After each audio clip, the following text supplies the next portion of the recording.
안녕하세요. MS001 수학수다방 첫 번째 시간입니다. 안녕하세요. 여러분들의 길잡이 사양쌤이에요. 안녕하세요, 순이에요. 자, 오늘 첫 번째 시간이라 우리가 무엇에 대해서 이야기를 해보면 좋을까요? 수학이라는 주제를 가지고 이야기를 하는 건데 수학이 도대체 뭐예요? 수학, 계산. 계산이라고 해도 좋고 그냥 말 그대로 풀었으면 수에 대한 학문이겠죠? 어렵네요. 그쵸. 수에 대한 학문. 학문, 어렵게 느껴지는데, 오, 예. 예. 똥구멍이 아니면 주의하시고. 자, 수학은 말 그대로 수를 다루는 학문이라고 정의되어 있는데 의외로 많이들 잘 몰라요. 뭘 모르냐? 수가 뭡니까? 1, 2, 3, 4. 1, 2, 3, 4 같은 애들만 수일까요? 아닌가요? 그거가 기본 아닐까요? 뭐 수학. 2분의 1, 4분의 1 이런 아이들도 있고. 그건 더 진행해서 가야 되는 거고. 스타트는 수, 계산. 그러니까 수가 뭐냐라는 질문은 수의 사례를 들어주세요가 아니라 도대체 수라는 것이 무엇을 의미하는지. 뭘까요? 자, 의외로 이건 수알못 순뿐만이 아니라 우리나라의 사람들 거의 90% 정도, 이것도 작게 잡은 건데 저는 거의 대부분일 거라고 보지만 누구라도 수가 뭐예요? 라고 물어보면 굴쩍굴쩍? 네. 예, 이런 반응들이 대부분이에요. 다행이네요. 90% 이상이라니. 그래서 사실은 그토록 오랜 시간 동안 수학에 대해서 우리는 공부를 해오고 배워왔음에도 불구하고 네. 사실 수가 무엇인지 아는 사람은 극히 드물죠. 수가 뭐냐? 뭡니까? 예, 첫 번째 그 이야기를 해보도록 하죠. 사전을 보면 수는 물건의 개수라든지 수량 따위를 나타내기 위해 만든 추상적 기호라고 되어 있어요. 그러면 여기서 중요한 포인트는 추상적이라는 말이 뭐냐 하는 거죠. 그렇죠. 추상적인 건 눈에 보이는 게 아니잖아요. 그렇죠. 우리가 구체적인 대상을 놓고 이야기하면 구상이라고 이야기하죠. 네. 그림에서도 뭐 정물화나 초상화나 이런 것들 구상화라고 하고 눈에 보이지 않는 무언가 상상의 산물 이런 것들을 그리는 것을 추상화라고 하는데 이 추상이란 뜻은 이 상자는 사물을 나타내는 상자예요. 추자는 뽑아내다라는 뜻이죠. 이게 뭔 얘기냐? 존재하는 사물을 있는 그대로 보는 게 아니라 그 사물에서 어떤 특별한 개념들을 뽑아내서 그걸 이용해서 만든 새로운 개념이란 뜻이죠. 네, 개념 이런 단어 너무 어려워요. 그죠? 그래서 추상적인 기호란 말을 좀 한 번에 알아듣기 쉽게 제가 좀 표현을 해주면 이런 겁니다. 달이 밝은 별이 하나 빛나고 있는 오솔길이 있어요. 네. 저 멀리 큰 산, 작은 산이 보이고 큰 바위, 작은 바위,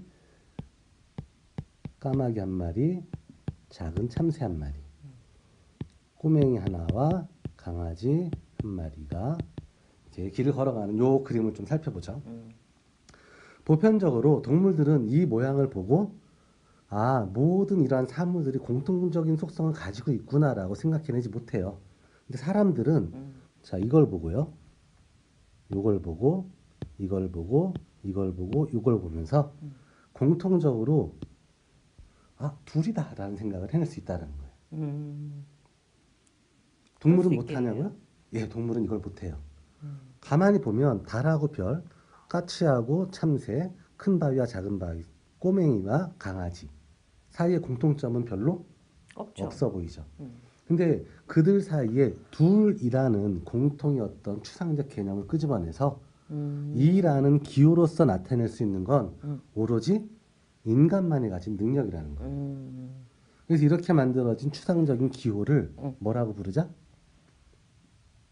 수라고 부르자라고 약속을 한 거죠. 아하. 그래서 처음에는 물건의 개수라든지 수량 따위를 나타내기 위해서 수라는 개념을 만든 건 맞지만 나중에 가면 사실 2분의 1개라는 말이 있을까요?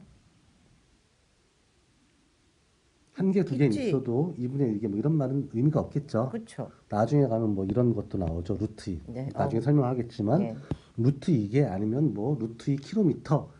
보편적으로는 그렇게 안 쓰는 것 같아요. 그렇죠. 예. 그래서 이게 중요한 포인트는 뭐냐면 처음에는 물건의 개수나 양 따위를 표시하기 위해서 만든 게 맞지만 나중에 가면 이 수 자체가 어떤 독자적인 생명력을 가지고 스스로 또 발전해가는 것처럼 보인다는 거예요. 물론 그것은 사람에 의해서 그렇게 발전된 개념이긴 하지만 그래서 지금 현대에 이르러서는 수라는 개념이 단순하게 수량이나 개수를 나타내는 게 아니라 자연의 여러 가지 현상이라든지 섭리라든지 이런 것들을 표현해내기 위해서 아, 수를 사용하기도 하나요? 그렇죠. 그래서 만들어낸 추상적인 기호 체계, 시스템.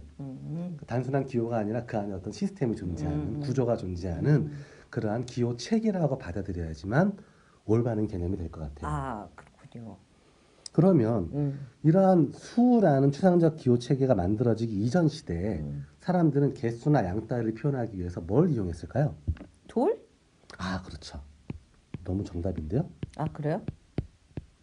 캘큘러스라는 단어는 고대 그리스에서 조약돌이라는 의미로 쓰였던 단어예요. 오! 맞췄네요. 네. 근데 조약돌이 왜 셈을 하는데 쓰였냐? 지금 캘큘러스라는 단어는 셈하다, 혹은 계산하다, 혹은 미적분학이라는 의미로 번역이 되거든요. 이 단어가 미적분학이라는 단어. 예, 그래요? 맞아요. 미적분학도 아. 캘큘러스를 번역하면 셈, 계산, 미적분학 이렇게 다양한 의미를 가진 단어가 돼요. 근데 이 단어가 처음 등장하는 것은 오디세이라는 서사시에서 등장을 해요. 오디세우스라는 주인공이 바다로 항해를 하다가 난파를 당하죠. 외딴 섬에서 외눈박이 괴물, 이름이 키클롭스인가 그럴 거예요. 그 괴물을 만나게 되는데 이 괴물이 양을 치더라라는 거예요. 양? 예, 양을 쳐서 양젖도 먹고 양털로 옷도 짓고 하는데 저녁에는 우리의 양을 모아놓고 낮에는 바깥에 방목을 하게 되거든요. 그러면 바다를 건너는데 왜? 섬에서, 섬에서. 외딴 섬에서 이렇게 쓸데없는 것이 자꾸 들어와요. 이 방목을 하게 되는데 그럼 이런 거잖아요. 아침이 되면 우리를 열어서 양들을 바깥으로 내보내고 저녁이 되면 우리로 양들을 다시 불러들여야 되는데 네. 나갔던 양이 그대로 다시 들어왔는지 그럼 그쵸. 어떻게 확인할까? 왼팔이 아니면 뭐 하나, 둘, 세 개. 근데 그때는- 양의 개수가 많으면 힘들겠죠. 그쵸? 그래서 했던 게 뭐냐? 동그라미를 하나 그려놓고 양이 한 마리 나갈 때마다 조약돌을 하나씩 던져놓는 거예요. 그리고 저녁이 되면 양이 한 마리 들어올 때마다 조약돌을 하나씩 빼는 거야? 끄집어내는 거죠. 예. 양이 다 들어왔을 때 마지막 조약돌이 딱 들여지면 제대로 들어오는 거고 그렇지 않으면 뭔가 문제가 발생한 거죠. 이와 같이 돌이라든지 아니면 사람의 신체를 이용해서 신체? 예, 물건 하나당 신체의 특정 부분을 대응시키는 거죠. 제일 흔하게 썼던 게 바로 손가락? 예, 손가락이에요. 그래서 사람의 손가락이 몇 개예요?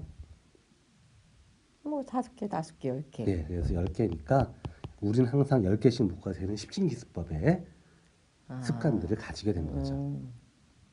이와 같은 돌을 이용하는 방식은 19세기 초까지도 보고가 돼요.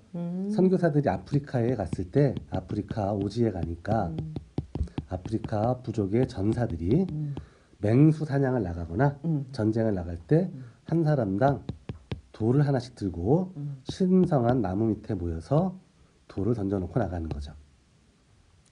내가 그 돌이 난 거예요? 그렇죠. 그리고 전쟁이 끝나고 돌아오면 한 사람당 돌을 하나씩 들고 바깥에 서는 거예요. 그러면 남아있는 돌의 개수만큼의 사람이 돌아오지 못한 거니까 거기에 맞춰가지고 장례를 치르는 풍습을 보고한 기록이 있어요. 그러니까 이런 것들을 보면 그리고 또 하나 예전에 이제 사람들이 처음 술을 인식할 때에는 기껏 해봤자 하나, 두 개 정도까지였다는 걸 또 알 수 있게 만들어주는 게 호주 인디언들은 이런 표현을 쓴대요. 오코사 하면 하나예요. 우라펀 하면 둘입니다. 그럼 셋은요? 모르죠. 우라펀 오코사 하면 셋이 돼요. 넷은요? 둘 하나. 그렇죠. 그럼 네 개는? 우라폰? 그렇죠. 5개는요? 우라폰, 옥구사. 틀렸어요. 그냥 많다예요. 5개 이상은 셈하지 않아요.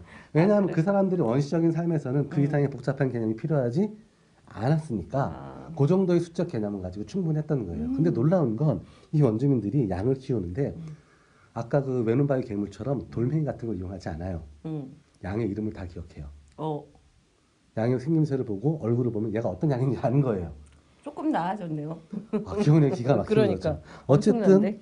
그런 것들이 사실은 수가 만들어지기 이전 시대의 사람들이 수를 헤아렸던 방법인 것 같아요. 아니면 늑대의 넓적다리 뼈에 이렇게 칼금이 새겨진 유물이 또 출토가 되거든요. 이것도 무언가 개수를 셈하기 위해서 만들어지지 않았을까. 그래서 이 유물의 이름이 텔리인데 이 텔리도 지금은 계산, 셈이라는 단어로 쓰이게 됐죠. 그래서 인류가 수를 아주 오래전부터 사용한 것 같지만 사실은 불과 6,000년, 길게 봤을 때 짧게 보면 4,000년 그 사이에서 인류는 수라는 개념들을 만들게 된 거죠. 그 이전까지 원시시대에 살았던 원시공동체 인류들은 수가 아니라 간단한 1대1 대응 아니면 이렇게 긁어내는 것, 웅얼거리는 것 이런 것들을 통해서 숫자 개념들을 표현했던 거예요. 그래서 수의 탄생이라는 것은 그 이후에 결국 문자의 탄생, 즉 문명의 탄생과 괴를 같이 하게 되죠. 다음 시간에는 숫자라는 것이 어떻게 만들어졌는지 한번 살펴보기로 해요. 점점 궁금해지네요. 자, 그럼 우리 다음 시간에 만나요. 안녕. 네, 안녕.